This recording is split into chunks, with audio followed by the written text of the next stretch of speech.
Students, நாம் இப்போது active voice passive voice பற்றி பார்த்துட்ருக்கோம். அதில் பர்ஃபெக்ட் டென்சஸ் உடைய எக்ஸாம்பிள்ஸ் பார்க்க போகிறோம். ஓகே, இதில் 15th எக்ஸாம்பிள் பாருங்கள். They have brought a big cake. ஒரு சென்டென்ஸை பார்த்ததும் அதில் இருக்க ஹிண்ட்டு வார்த்தையை முதல்ல பார்த்துக்கணும். என்ன இருக்குது? ஹேவ்ன்னு இருக்குது. ஹேவ் இருந்தால் என்ன அர்த்தம்? ஒன்று நம்ம ஆன்சரில் அதே ஹேவ் வரலாம், இல்லைனா ஹேஸ் வரலாம். இது ரெண்டுத்தில் ஏதாவது ஒன்று தான் வரும். ஆனால் அது கூட என்ன சேர்க்கணும்? முக்கியமாக பீன் அப்படின்ற வார்த்தையை சேர்க்கணும். ஹேஸுன்றது என்னது? சிங்குலர். ஹேவ்னா ப்ளூரல். ஓகே, இப்போ நம்ம ஹேஸ் சேர்க்கணுமா இல்லைனா ஹேவ் சேர்க்கணுமா? அதுதான் நம்மளோட ஃபஸ்ட்டு டார்கெட். இப்போ பாருங்கள், எ பிக் கேக் அதுதான் நம்மளோட ஆப்ஜெக்ட். தே ஹாவ் ப்ராட்னா என்னது? Bring, brought. இப்போ நம்ம பர்ஃபெக்ட் டென்சஸை பொறுத்த வரைக்கும் இந்த பாஸ்ட் பார்ட்டிசிபிளை பற்றி கவலையே பட தேவையில்லை. கொஸ்டினில் என்ன இருக்கோ அதுதான் பாஸ்ட் பார்ட்டிசிபிளே. அதை தூக்கி அப்படியே ஆன்சரில் போட போகிறோம். அதனால் அது நமக்கு பிரச்சனை இல்லை. இந்த ஆப்ஜெக்ட் எடுத்து முதல்ல சப்ஜெக்டாக மாற்று. A big cake. A big கேக்குன்றது சிங்குலராக ப்ளூரலாக அதை முதல்ல பார்க்கணும். ஒரே ஒரு கேக்கு தான், ஏன்னு வந்திருக்குது. அதுவும் இல்லாமல் கேக்குக்கு பக்கத்தில் எஸ்ஸும் வரல. ஸோ எ பிக் கேக் இது என்னது? சிங்குலராக இருந்தால் என்ன வரும்? ஹேஸ் வரும். ஏற்கனவே நம்ம பார்த்துருக்கோம். So a big cake has போட்டதும் அது கூட என்ன சேர்க்கணும்? Been. A big cake has been. Past participle கொஸ்டினில் இருக்கிறதே தான் வரப்போகுது இந்த பர்ஃபெக்ட் டென்சஸை பொறுத்த வரைக்கும். So brought. A big cake has been brought by them. அந்த தே என்ன ஆகிடுச்சு? பை தெம்னு மாறிடுச்சு. ஓகேவா? ஸோ இந்த கொஸ்டினை வச்சுக்கிட்டே நம்ம ஒன்று ஒன்றா அப்படியே ஆன்சர்ஸை ஃபைண்ட் அவுட் பண்ணிக்கலாம். இப்போ நெக்ஸ்ட் எக்ஸாம்பிள் பாருங்களேன். She has last many games. அவன் நிறைய கேம்ஸு தோத்துட்டான் அப்படின்னு அர்த்தம். இந்த ஹேஸ் இருக்கு இல்லையா? ஹேஸுன்னு பார்த்த உடனேயே அப்போ நம்ம ஆன்சரில் என்ன வரும்? ஒன்று அதே ஹேஸ் வரலாம், இல்லைன்னா ஹேவ் வரலாம். அது கூட என்ன சேர்க்கணும்? பீன்ன்ற வார்த்தையை சேர்க்கணும். ஹேவ்னா ப்ளூரல், ஹேஸ்னா சிங்குலர். இப்போ சிங்குலர் வருமா ப்ளூரல் வருமா? அதுதான் நம்மளோட கன்ஃபியூஷன். அதுக்கு என்ன பண்ணணும்? மெனி கேம்ஸ்ன்றது ஆப்ஜெக்ட், அதை சப்ஜெக்டாக மாற்று. Many games. அப்போது நிறைய கேம்ஸ்னு தெரிஞ்சு போச்சு. எஸ்ஸும் வந்திருக்கு, மெனின்ற வார்த்தையை வச்சும் தெரிஞ்சுக்கலாம். ஸோ மெனி கேம்ஸ்னால் ப்ளூரல்னால் என்ன வரும்? ஹேவ் வரும். ஸோ இதிலேருந்து நம்ம என்ன கற்றுக்குறோன்னா, ஹேவ் வந்துட்டால் உடனே ஆன்சர்லேயும் ஹேவ் தான் வரும்னு போட்டுறக்கூடாது. ஹேஸ் வந்துட்டால் ஹேஸ் தான் வரும்னு போட்டுறக்கூடாது. அந்த ஆப்ஜெக்டை சப்ஜெக்டாக மாற்றி அதுக்கு பக்கத்தில் என்ன வரும்ன்றதை யோசித்து சிங்குலராக ப்ளூரல் பார்த்து தான் போடணும் அப்படின்னு சொல்லணும். சரியா? ஸோ மெனி கேம்ஸ் ஹேவ் பக்கத்தில் என்ன போடணும்? பீன் சேர்க்கணும்.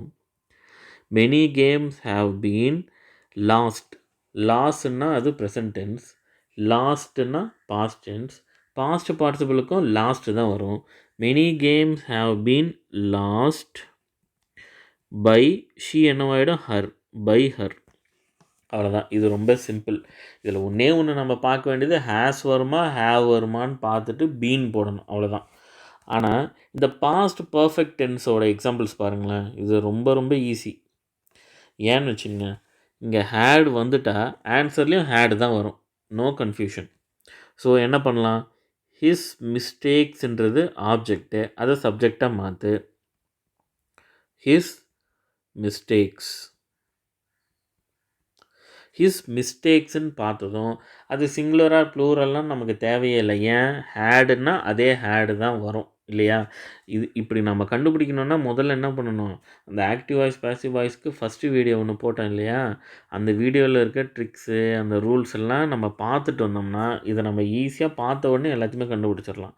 ஹேடு வந்திருக்குது, அப்போ அதே ஹேடு தான் வரும். ஹிஸ் மிஸ்டேக்ஸ் ஹேடு சேர்த்த உடனே கூட என்ன சேர்க்கணும்?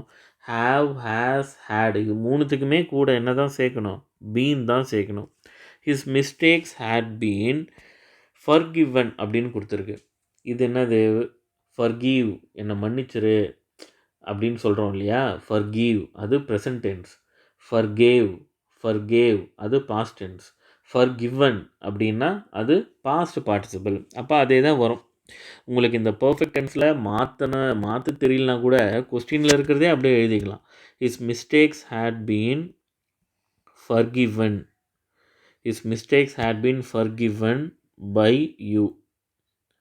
His mistakes had been forgiven by you. அவ்வளோதான், முடிஞ்சு போச்சு. ஸோ நம்ம பாஸ்ட் பர்ஃபெக்ட் டென்ஸுக்கு ஒரு எக்ஸாம்பிளே போதும். இதில் நம்ம அதிகமாக பண்ணாலும் இதே தான் வரப்போகுது. அதனால் இதே மாதிரி தான் எல்லாத்தையும் நம்ம மாற்ற போகிறோம். அடுத்து ஃப்யூச்சர் பர்ஃபெக்ட் டென்ஸை பாருங்கள். Ravi will have found the answer. இப்போ இந்த இடத்துல நமக்கு ஒரு சின்ன கன்ஃபியூஷன் இருக்கலாம், ஆனால் அது ரொம்ப ஈஸி தான் புரிஞ்சுக்கிறது. இங்கே பாருங்கள், ரவி வில் ஹாவ்ன்னு இருக்குது. இந்த இடத்துல என்ன இருக்குது? வில்லும் இருக்குது, ஹேவும் இருக்குது. நான் முதல்ல அந்த ஹிண்ட் வீடியோவில் என்ன சொன்னேன்? வில்லு இருந்ததுன்னா கூட கண்டிப்பாக என்ன சேர்க்கணும்? பிஇ பீன்ற வார்த்தையை சேர்க்கணும். ஹேவ் இருந்ததுன்னா அதுக்கு பக்கத்தில் என்ன சேர்க்கணும்? Been, B E E N, been. அப்போ நம்ம ரெண்டுத்தையுமே சேர்க்கணுமா சார் அப்படின்னு கேட்குறீங்களா? ரெண்டுத்தையும் சேர்க்கக்கூடாது. வில் ஹேவ் அதை நம்ம சேர்த்து தானே எழுதுவோம். வில் ஹேவை பிரித்து எழுத போகிறது இல்லை இல்லையா? அப்போ வில் ஹேவ், ஹேவுக்கு பக்கத்தில் என்ன வருமோ அதை தான் போடணும். ஸோ இப்போ வில்லுக்கும் ஹேவுக்கும் நடுவில் போட்டோம்னா ரெண்டுத்தையும் பிரித்த மாதிரி ஆகிடும். அதனால் பி கிடையாது. வில் ஹேவ், ஹேவ் கடைசியாக எது இருக்குதோ அதுக்கு தான் பவர் ஜாஸ்தி. அதனால் அதுக்கு பக்கத்தில் என்ன வரணுமோ அதை தான் போடணும். ஸோ ஹேவ் பீன் போட்டுடணும். மற்றபடி இதில் வேறு எந்த கன்ஃபியூஷனும் கிடையாது. த ஆன்சர்ன்றது ஆப்ஜெக்ட் நமக்கு, அதை நம்ம சப்ஜெக்டாக மாற்ற போகிறோம். அப்போ சப்ஜெக்டாக மாற்றினா த ஆன்சர். ஸோ ஏற்கனவே சொன்ன மாதிரி ஃப்யூச்சர் டென்ஸ்னால் நம்ம சிங்குலர் ப்ளூரல் எதையுமே பார்க்க தேவையில்ல, அதே தான் வரப்போகுது. அதனால் எதுவாக இருந்தாலும் அப்படியே இருக்கிறத எழுத வேண்டியதான். த ஆன்சர் வில் பக்கத்தில் ஹேவ் இருக்குது. வில்லு பக்கத்தில் தோசத்தில் பி போட்டக்கூடாது. வில்லு பக்கத்தில் ஹேவ் இருக்கிறதுனால அதை எழுதிட்டு அதுக்கு தான் பவர் ஜாஸ்தி. அதுக்கு பக்கத்தில் என்ன வரணும்? Been. The answer will have been ஃபவுண்டுன்றது ஏற்கனவே அது பாஸ்ட் பார்ட்டிசிபிள் தான் பர்ஃபெக்ட் டென்ஸை பொறுத்த வரைக்கும். ஆனாலும் ஒரு தடவை பார்க்கலாம். ப்ரெசன்ட் டென்ஸு என்ன வரும்? ஃபைண்டுன்றது present tense, past tense found, past பார்ட்டிசிபிளும் found.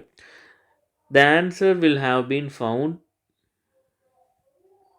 The answer will have been found by Ravi. Name கொடுத்துருக்கிறதுனால அதையே போடணும். நேம்ஸ் எப்பவுமே கேபிட்டல் லெட்டரில் தான் போடணும். அதனால் கேபிட்டல் ஆர் வரணும். So by Ravi. இப்போ நம்ம பர்ஃபெக்ட் டென்சஸ்ஸு பார்த்துட்டோம் இல்லையா?